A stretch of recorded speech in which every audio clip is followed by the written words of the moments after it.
गुरुर्ब्रह्मा गुरुर्विष्णु गुरुर्देवो महेश्वरः गुरुर्साक्षात् परब्रह्म तस्मै श्री गुरुवे नमः।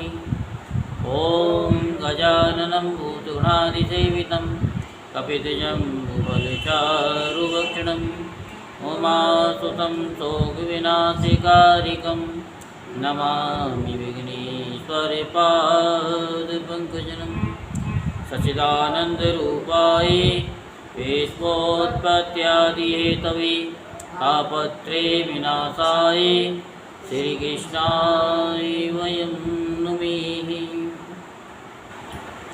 आज हम आपको श्रीमद्भागवत महापुराण के 11वें स्कंद का 23वां अध्याय सुनाते हैं। तो आप सभी मन को एकाग्र करते हुए शांतिपूर्वक कथा को श्रवण करेंगे और धर्म लाभ प्राप्त करेंगे।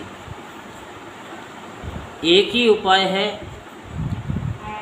कि जब तक शरीर में प्राण है, कथा को YouTube के माध्यम से या Facebook के माध्यम से चलते फिरते, खाते पीते, काम करते हुए कथा को श्रवण करें।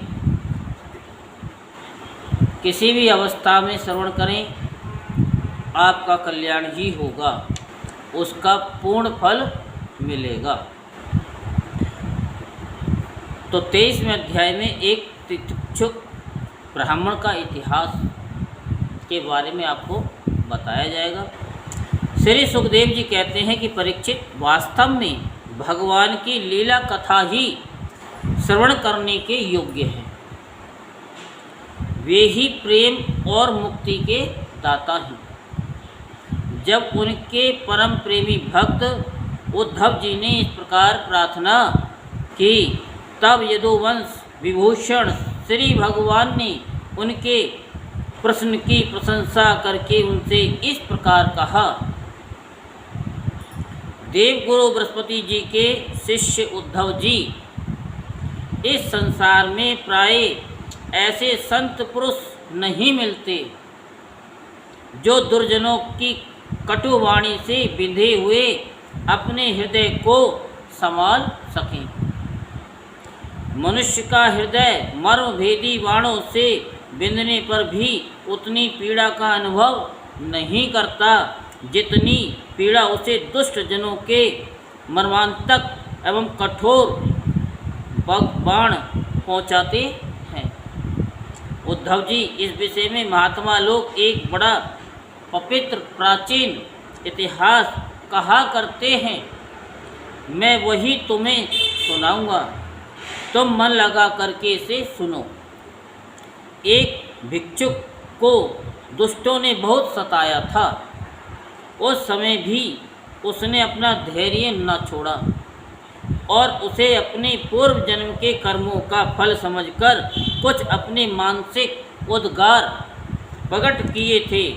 उन्हीं का इस इतिहास में वर्णन है। प्राचीन समय की बात है। उज्जैन में एक ब्राह्मण रहता था। उसने खेती व्यापार आदि करके बहुत सी धन संपत्ति इकट्ठी कर ली थी।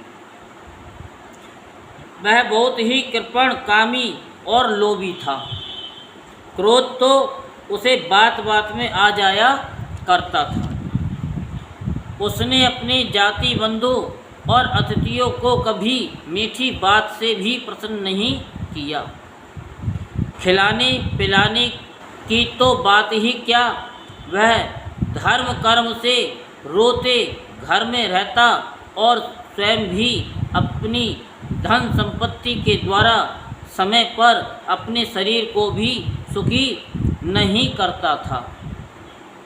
उसकी कृपणता और बुरे स्वभाव के कारण उसके बेटे बेटी, भाई बंधु, नौकर चाकर और पत्नी आदि सभी दुखी रहते और मन ही मन उसका अनिष्ट चिंतन किया करते थे। कोई भी उसके मन को प्रिय लगने वाला व्यवहार नहीं करता था। वह लोक परलोक दोनों से ही गिर गया था। बस यक्षों के समान धन की रखवाली करता रहता था। उस धन से वह न तो धर्म कमाता था और न भोग ही भोगता था।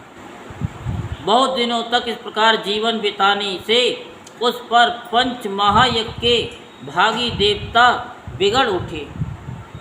उदार उद्धव जी पंच महायज्ञ के भागियों के तिरस्कार से उसके पूर्व पुण्य का सहारा, जिसके बल से अब तक धन टिका हुआ था, जाता रहा और जिसे उसने बड़े उद्योग और परिश्रम से इकट्ठा किया था, वह धन उसकी आंखों के सामने ही नष्ट भ्रष्ट हो गया। उस नीच ब्राह्मण का कुछ धन तो उसके कुटुंबियों ने ही छीन लिया, कुछ चोर चुरा करके ले गए, कुछ आग लग जाने आदि देवी कोप से नष्ट हो गया, कुछ समय के फेर से मारा गया, कुछ साधारण मनुष्यों ने ले लिया और बचा खुचा कर और दंड के रूप में शासकों ने हड़प लिया। उद्धव जी इस प्रकार उसकी सारी संपत्ति जाती रही। न तो उसने धर्म ही कमाया और न भोग ही भोगे। इधर उसके सगे संबंधियों ने भी उसकी ओर से मुंह मोड़ लिया। अब उसे बड़ी भयानक चिंता ने घेर लिया। धन के नाश से उसके हृदय में बड़ी जलन हुई। उसका मन खेद से भर गया, आंसुओं के कारण गला बिंद गया। परंतु इस तरह चिंता करते करते ही उसके मन में संसार के प्रति महान दुख बुद्धि और उत्कंठ वैराग्य का उदय हो गया। अब वह ब्राह्मण मन ही मन कहने लगा, हाय हाय, बड़े खेद की बात है, मैंने इतने दिनों तक अपने को व्यर्थ ही इस प्रकार सताया। जिस धन के लिए मैंने सर तोड़ परिश्रम किया, वह न तो धर्म कर्म में लगा और न मेरे सुख भोग के ही काम आया। प्राय देखा जाता है कि कृपण पुरुषों को धन से कभी सुख नहीं मिलता।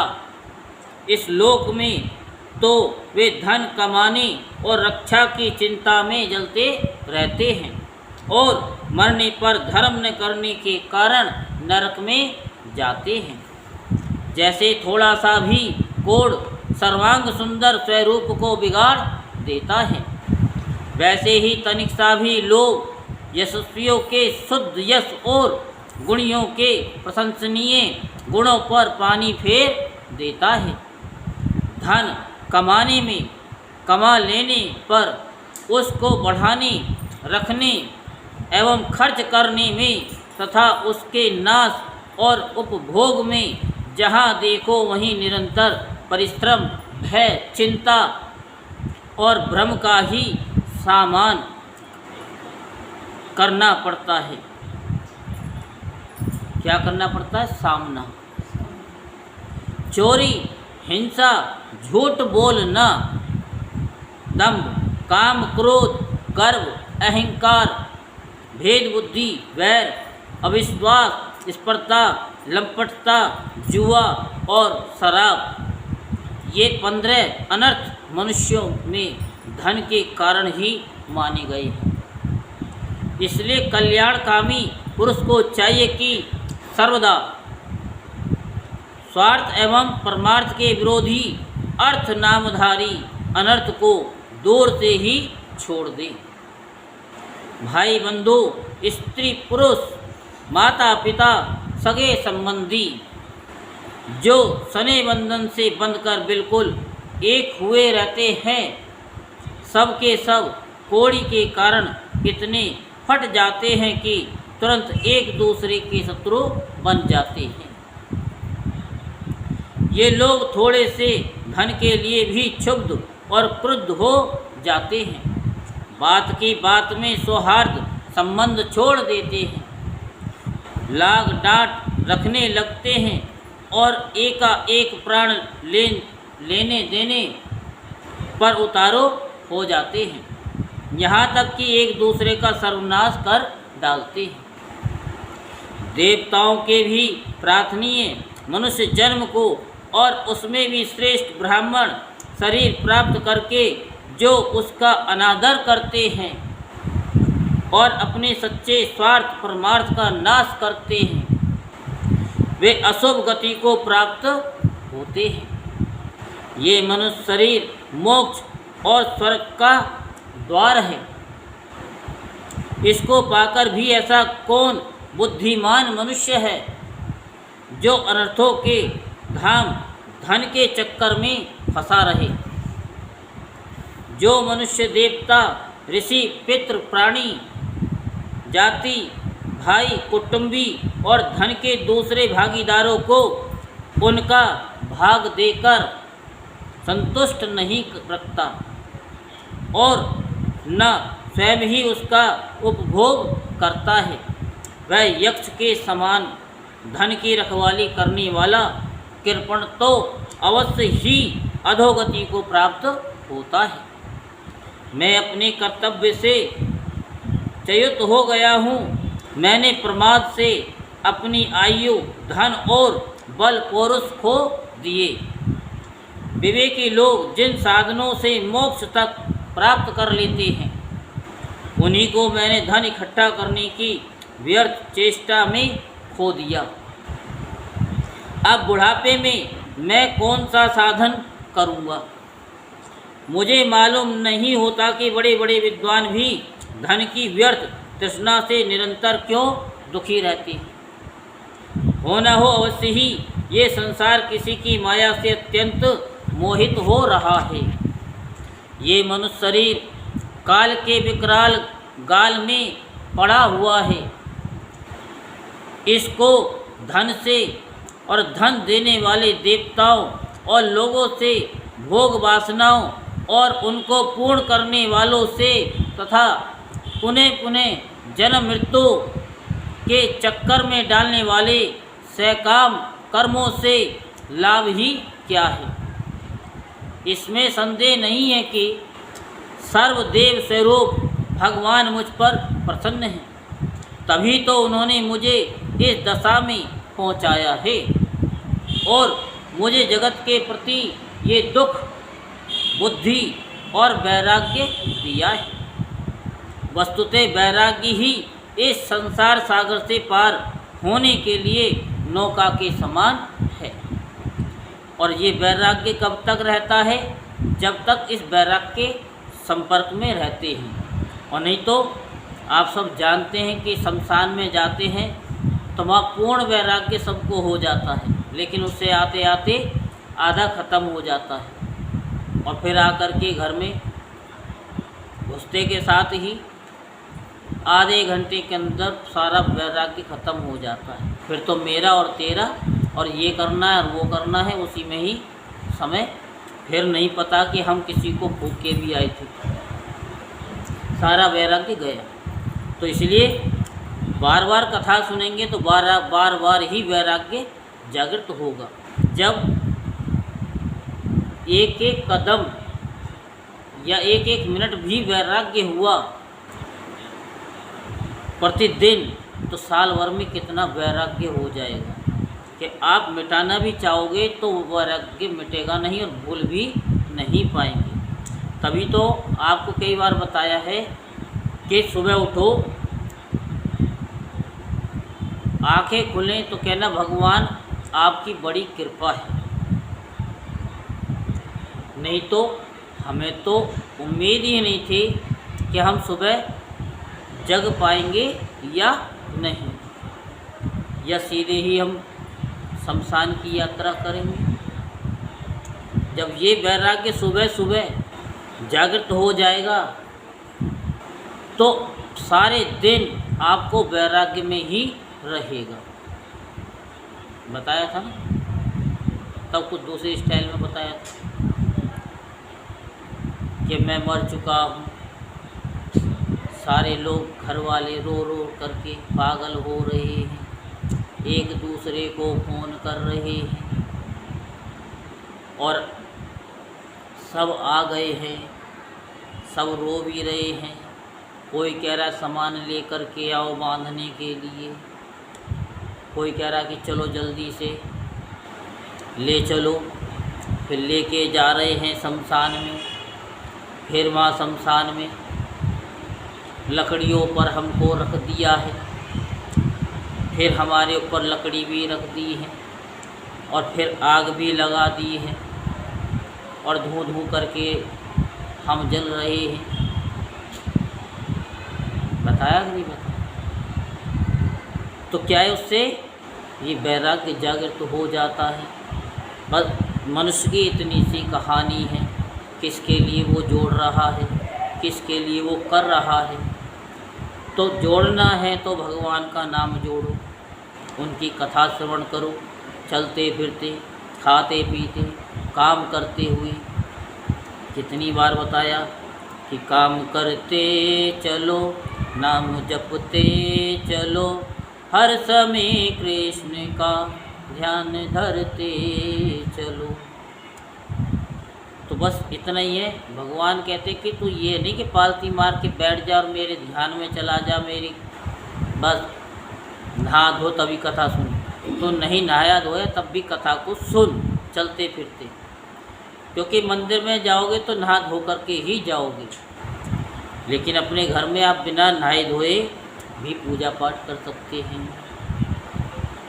क्योंकि पहले समय में, आज से 40-50 साल पहले जो बुजुर्ग हुआ करते थे, आपने देखा होगा कि रजाई में बैठे हुए, बिस्तर में बैठे बैठे ही भगवान का नाम लिया करते थे, कहीं नहीं जाया करते, भगवान का नाम ही लिया करते थे। अब तो आपके सामने नए नए साधन आ गए, यूट्यूब खोलो और कथा सुनो।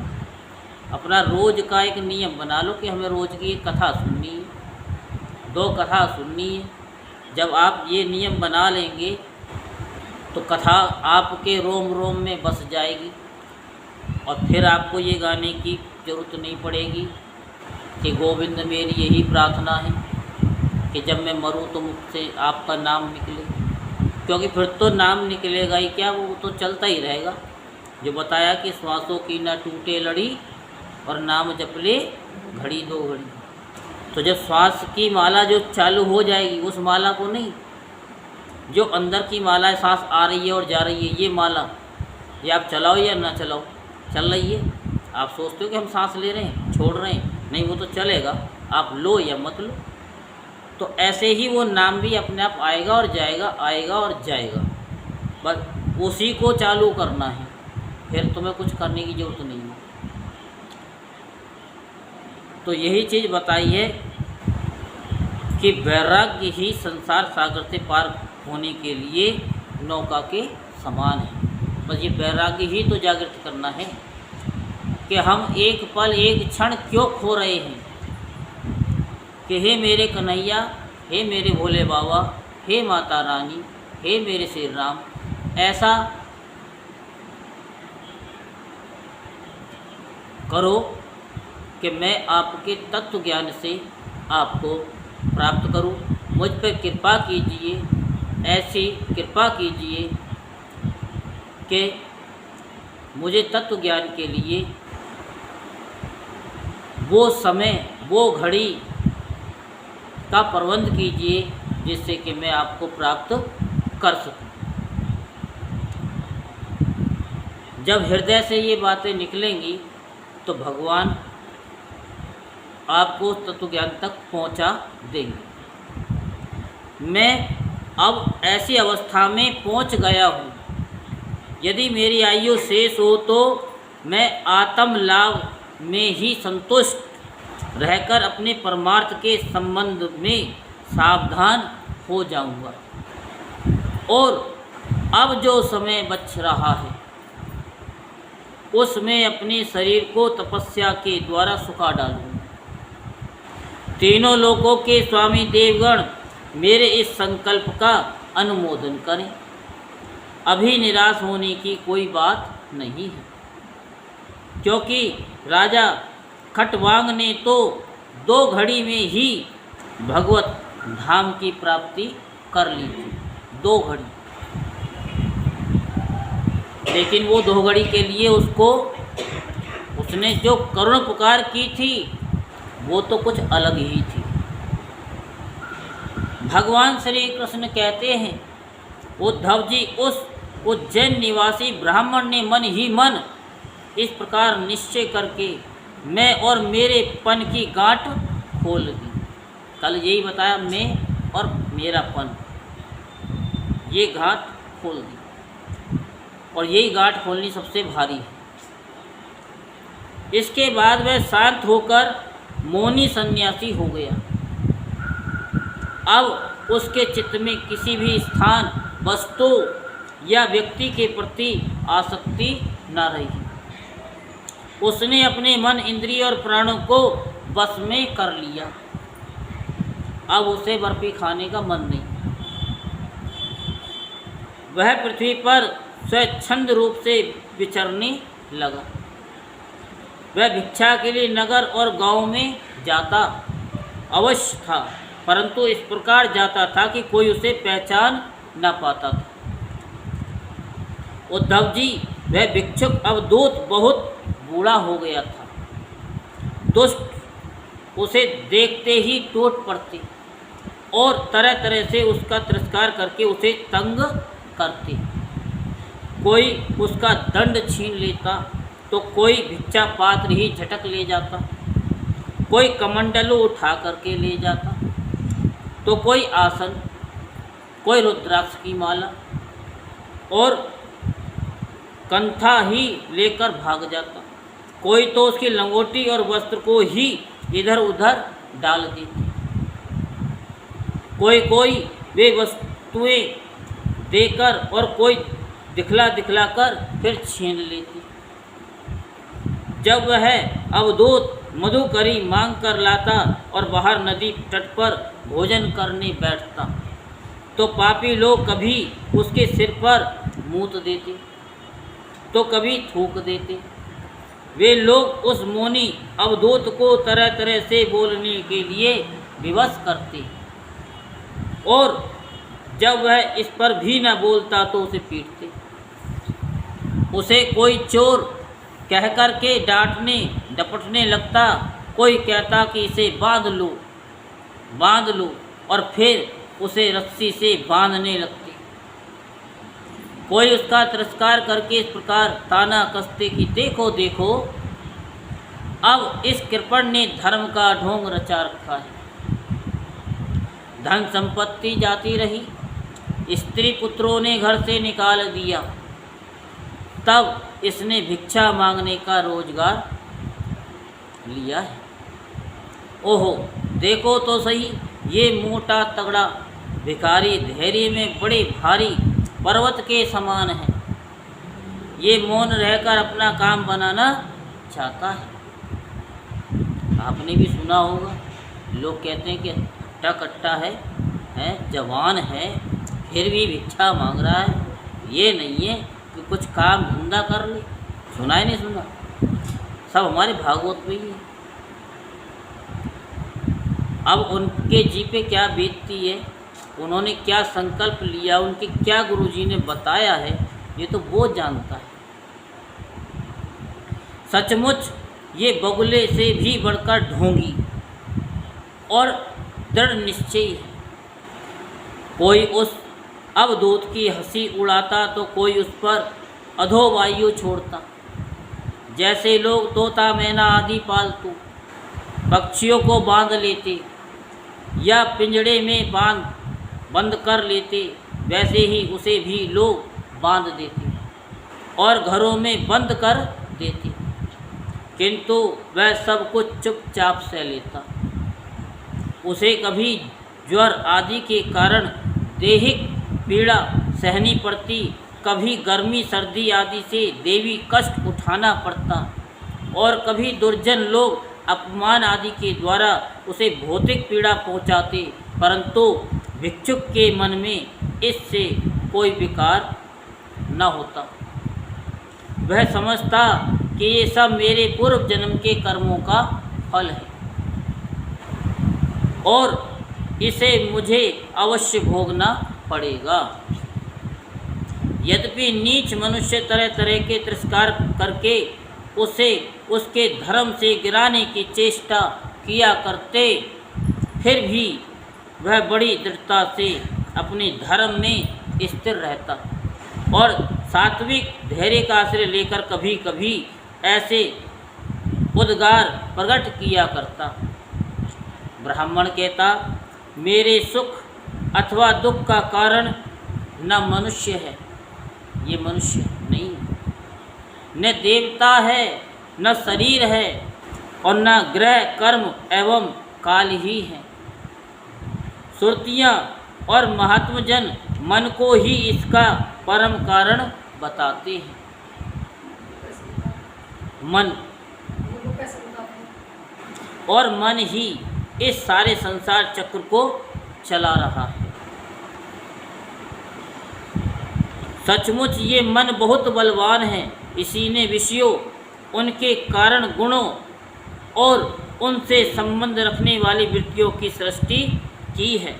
उन वृत्तियों के अनुसार ही सात्विक, राजस, तामस अनेकों प्रकार के कर्म होते हैं और कर्मों के अनुसार ही जीव की विविध गतियाँ होती हैं। मन ही समस्त चेष्टाएं करता है। उसके साथ रहने पर भी आत्मा निष्क्रिय है और ज्ञान शक्ति प्रधान है। मुझ जीव का सनातन सखा है और अपने अलुप्त ज्ञान से सब कुछ देखता रहता है। मन के द्वारा ही उसकी अभिव्यक्ति होती है। जब वह मन को स्वीकार करके उसके द्वारा विषयों का भोक्ता बन बैठता है, तब कर्मों के साथ आसक्ति होने के कारण वह उनसे बंध जाता है। यहाँ तक सारी समझ में आ गई? ठीक। दान, अपने धर्म का पालन, नियम, यम, वेद अध्ययन, सत्कर्म और ब्रह्मचर्यादि श्रेष्ठ व्रत, इन सब का अंतिम फल यही है कि मन एकाग्र हो जाए, भगवान में लग जाए। मन का समाहित हो जाना ही परम योग है। जिसका मन शांत और समाहित है, उसे दान आदि समस्त सत्कर्मों का फल प्राप्त ही हो चुका है। अब उनसे कुछ लेना देना बाकी ही नहीं है।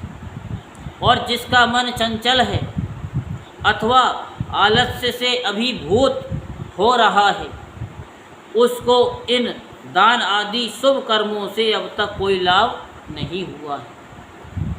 सभी इंद्रियां मन के बस में हैं। मन किसी भी इंद्रिय के बस में नहीं है। ये मन बलवान से भी बलवान अत्यंत भयंकर देव है। जो इसको अपने बस में कर लेता है, वही देव इंद्रियों का विजेता है। सचमुच मन बहुत बड़ा शत्रु है। इसका आक्रमण असह्य है। ये बाहरी शरीर को ही नहीं, हृदय आदि मर्म स्थानों को भी वेदता रहता है। इसे जीतना बहुत ही कठिन है। मनुष्यों को चाहिए कि सबसे पहले इसी शत्रु पर विजय प्राप्त करें, परंतु होता है ये कि मूर्ख लोग इसे तो जीतने का प्रयत्न ही नहीं करते। दूसरे मनुष्यों के झूठ मूठ झगड़ा बखेड़ा करते रहते हैं और इस जगत के लोगों को ही मित्र शत्रु उदासीन बना लेते हैं। साधारणतः मनुष्यों की बुद्धि अंधी हो रही है, तभी तो वे इस मने कल्पित शरीर को मैं और मेरा मान बैठते हैं। किसने मेरे से क्यों कहा? इसकी इतनी हिम्मत, इसकी इतनी बड़ी औकात, मुझसे कहा। और फिर इस भ्रम के फंदे में फंस जाते हैं। ये मैं हूँ, और ये दूसरा। इसका परिणाम ये होता है कि वे इस अनंत अज्ञान अंधकार में ही भटकते रहते हैं। किसके? ये मैं हूँ, ये दूसरा है। न मैं हूँ, न तुम हो, जो है सब एक है।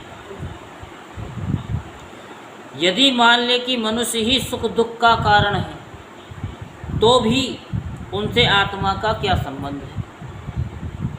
क्योंकि सुख दुख पहुँचाने वाला भी मिट्टी का शरीर है और भोगने वाला भी। सुख और दुख दिखाई देते हैं क्या? किसी को दिखाई दिए तो बताओ। सिर्फ महसूस किए जाते। जब हम जोड़ लेते हैं ना अपने आप में शरीर को मैं, तो सुख और दुख का अनुभव होता है। कभी भोजन आदि के समय यदि अपने दांतों से ही अपनी जीभ कट जाए और उससे पीड़ा होने लगे तो मनुष्य किस पर क्रोध करेगा? है क्रोध करने वाला, देखा पता नहीं कौन गाली मुझे बक रहा है, जबकि गाली कोई नहीं बकता। तो कौन? ऐसा कुछ नहीं है। जब तुम सावधानी से खाओगे नहीं, मन तो तुम खाते हुए भी लोग क्या करते हैं कि भोजन खा रहे हैं, कर रहे हैं, लेकिन फिर भी उसमें उधेड़ बुन में लगे हुए हैं।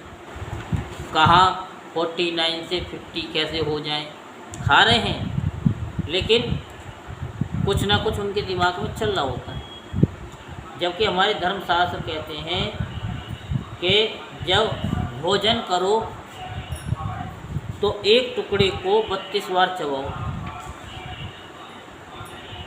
तब सटको, और जब भोजन करने बैठो तो 45 मिनट से पहले भोजन पे तो उठो मत। अगर वो 4 रोटी भी खाएगा तो 45 मिनट लगेगी। 5 मिनट में खत्म करना। हाँ, 5 मिनट में एक परोठा लिया, मोड़ेंगे, एक बार में आधा गया और दूसरे में वो गया और तीसरे में बैठे रिक्शा में और चलते बने। तो क्या है कि जब भोजन करो तो शांति से करो, यानी करो ही मत 2 घंटे बाद खा लो। कौन सी गाड़ी निकली जा रही है? क्योंकि जितना पेट खाली रहेगा उतना ही आपके शरीर का रोग दूर होगा, और जितना इसे ठोक ठोक के भर लोगे उतनी ज़्यादा बीमारियां आ जाएंगी। यदि ऐसा मान लें कि देवता ही दुख के कारण हैं, तो भी इस दुख से आत्मा की क्या हानि है? क्योंकि यदि दुख के कारण देवता हैं तो इंद्रिय अभिमानी देवताओं के रूप में उनके भोक्ता भी तो वे ही हैं, और देवता सभी शरीरों में एक है। सभी शरीरों में एक है। जो देवता एक शरीर में है वे ही दूसरे में भी है। ऐसी दशा में यदि अपने ही शरीर के किसी एक अंग से दूसरे अंग को चोट लग जाए तो भला किस पर क्रोध किया जाए? यदि ऐसा मान लें कि आत्मा ही सुख दुख का कारण है, तो वह तो अपना आप ही है, कोई दूसरा नहीं, क्योंकि आत्मा से भिन्न कुछ और है ही नहीं। यदि दूसरा कुछ प्रतीत होता है तो वह मिथ्या है, इसलिए न सुख है न दुख है। फिर क्रोध कैसा? और क्रोध का निमित्त ही क्या है?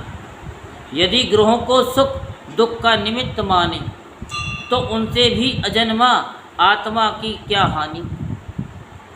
उनका प्रभाव ही जन्म मृत्युशील शरीर पर ही होता है। ग्रहों की पीड़ा तो उनका प्रभाव ग्रहण करने वाले शरीर को ही होती है, और आत्मा उन ग्रहों और शरीरों से सर्वदा परे है। तब भला वह किस पर क्रोध करे? यदि कर्मों को ही सुख दुख का कारण माने तो उनसे आत्मा का क्या प्रयोजन है? बिकॉज वे तो एक पदार्थ के जड़ और चेतन उभय रूप होने पर ही हो सकते हैं। जो वस्तु विकार युक्त और अपना हिताहित यानी हित अहित जानने वाली होती है, उसी से कर्म हो सकते हैं। अतः वह विकार युक्त होने के कारण जड़ होनी चाहिए और हित अहित का ज्ञान रखने के कारण चेतन, किंतु देह तो अचेतन है और उसमें पक्षी रूप से रहने वाला आत्मा सर्वदा निर्विकार और साक्षी मात्र है। इस प्रकार कर्मों का तो कोई आधार ही सिद्ध नहीं होता। फिर क्रोध किस पर करें? यदि ऐसा माने कि काल ही सुख दुख का कारण है तो आत्मा पर उसका क्या प्रभाव है? क्योंकि काल तो आत्म स्वरूप ही है। जैसे आग आग को नहीं जला सकती, आग को नहीं जला सकती और बर्फ बर्फ को नहीं गला सकती, वैसे ही आत्म स्वरूप काल अपने आत्मा को ही सुख दुख नहीं पहुंचा सकता। फिर किस पर क्रोध किया जाए? आत्मा शीत उष्ण सुख दुख आदि द्वंद्वों से सर्वदा अतीत है। आत्मा प्रकृति के स्वरूप धर्म कार्य लेस संबंध और गंध से भी रहित है। उसे कभी कहीं किसी के द्वारा किसी भी प्रकार से द्वंद्व का स्पर्श ही नहीं होता। वह तो जन्म मृत्यु के चक्र में भटकने वाले अहंकार को ही होता है। जो इस बात को जान लेता है वह फिर किसी भी भय के निमित्त से भयभीत नहीं होता। बड़े बड़े प्राचीन ऋषि मुनियों ने इस परमात्म निष्ठा का आश्रय ग्रहण किया है। मैं भी इसी का आश्रय ग्रहण करूँगा और मुक्ति तथा प्रेम के दाता भगवान के चरण कमलों की सेवा के द्वारा ही इस तुरंत अज्ञान सागर को अनायास ही पार कर लूँगा। भगवान श्री कृष्ण कहते हैं, उद्धव जी, उस ब्राह्मण का धन क्या नष्ट हुआ? उसका सारा कलेश ही दूर हो गया। अब वह संसार से विरक्त हो गया और संन्यास लेकर पृथ्वी में स्वच्छंद विचरने लगा। यद्यपि दुष्टों ने उसे बहुत सताया, फिर भी वह अपने धर्म में अटल रहा, तनिक भी विचलित न हुआ। उस समय वह मौनी अवधूत मन ही मन इस प्रकार का गीत गाया करता था। उद्धव जी, इस संसार में मनुष्य को कोई दूसरा सुख या दुख नहीं देता। ये तो उसके चित्त का भ्रम मात्र है। ये सारा संसार और इसके भीतर मित्र, उदासीन और शत्रु के भेद अज्ञान कल्पित हैं। इसलिए प्यारे उद्धव, अपनी वृत्तियों को मुझ में तन में कर दो और इस प्रकार अपनी सारी शक्ति लगाकर मन को बस में कर लो और फिर मुझ में ही नित्य युक्त होकर स्थित हो जाओ। बस सारे योग साधन का इतना ही सारा संग्रह है। ये भिक्षुक का गीत क्या है? मूर्तिमान ब्रह्म ज्ञान निष्ठा ही है। जो पुरुष एकाग्रचित्त से इसे सुनता, सुनाता और धारण करता है, वह कभी सुख दुख आदि द्वंद्वों के बस में नहीं होता। उनके बीच में भी वह सिंह के समान दहाड़ता रहता है। दुख में भी और सुख में भी सिंह की तरह दहाड़ता रहता है। बस इसको बताने वाला चाहिए कि तुम सिंह हो। एक बार की बात है, एक सिंह की जो पत्नी होती है, कौन होती है वो? शेरनी होती है। हाँ, मुझे नहीं पता, आप बता दीजिए। उसके एक बच्चा हुआ, तो बच्चा होते के साथ ही वो शेरनी जो है थोड़ी सी बेहोशी हो गई थी, तो उसके जो है ना शेर पैदा हुआ था। वहाँ से कोई गीदड़ों का झुंड जा रहा था, बच्चा भी उनके साथ में चला गया। अब चला गया तो कोई बात नहीं, कुछ दिन बीते। अब गीदड़ भी कहते हैं जंगलों में भटकती ही रहती है, तो वो भी भटक रहा था उनके साथ, झुंड के साथ में। तो जैसे कोई जानवर दहाड़ता था तो गिद्दड़ भाग जाते थे, तो वो शेर का बच्चा भी उनके साथ में भाग लेता था। है हो गया, उसने भी अपने आप को गिद्दड़ समझ लिया कि मैं गिद्दड़ हूँ। अब एक दिन शेर आया, गिद्दड़ों के झुंड में आ गया, तो गिद्दड़ तो सारे भाग गए, वो भी भागने लगा। तो शेर ने उसको, जो शेर का बच्चा था, फटाफट उसकी टांग पकड़ ली। अब उस गिद्दड़ ने सोचा कि आज तो मैं गया, अब तो ये शेर खा जाएगा मुझे, क्योंकि गिद्दड़ों ने बता रखा था कि ये शेर है। तब उस शेर ने कहा कि भाई तू तो हमारी जाति का है, तो गिद्दड़ों में क्या कर रहा है? कहा कि मैं गिद्दड़ हूँ। कि नहीं, तो गिद्दड़ नहीं है। कि नहीं, शेर तो आप हो, मैं तो गिद्दड़ हूँ। अच्छा, तू शेर नहीं है? एक मिनट। वो पानी के पास में ले गया, उसने कहा कि मेरा चेहरा देखा है तेने? कि हाँ देखा है। कि शेर ऐसा ही होता है? कि हाँ। कि ज़रा तू भी अपना पानी में देख, तो है क्या? जब उसने देखा कि पानी में, कि मैं भी ऐसा ही हूँ, उन्होंने कहा कि मैं भी ऐसा ही हूँ। तो उन्होंने कहा कि तू भी तो शेर है, क्या चल तो ऐसे धाड़। जैसे वो शेर धाड़ा तो वो शेर का बच्चा भी वैसे ही धाड़ा, तो सारे पशु पक्षी जो है इधर उधर भागने लगे। तब उसको पता चला कि मैं तो शेर का बच्चा शेर हूँ। तो ऐसे ही आप सबको समझाने के लिए ब्राह्मण देवता और जो साधु संत महात्मा नाना प्रकार के यूट्यूब चैनल पर, फेसबुक पर बताते, लेकिन खुल कर के कोई भी नहीं बताता है कि आप शेर हो। आई समझ में? दुख सुख जो बताए हैं ये हमारा भ्रम है, न सुख है न दुख है। तो यही बताया कि सुख में भी वो धाड़ेगा और दुख में भी वो धाड़ेगा। कैसे? इंसान कितना भी बुढ़ा हो जाए, लेकिन उसका हौसला जो होता है वो बच्चे से के समान ही होता है, जवान के समान ही होता है। शरीर चाहे ना काम करे, लेकिन फुल पावर उसके अंदर होती है।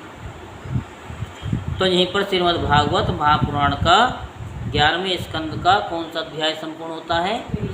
23वां अध्याय संपूर्ण होता है। बोल वृंदावन बिहारी लाल की जय, बोल बांके बिहारी लाल की जय। जय जय श्री राधेश्याम, जय जय श्री राधेश्याम, जय जय श्री राधे।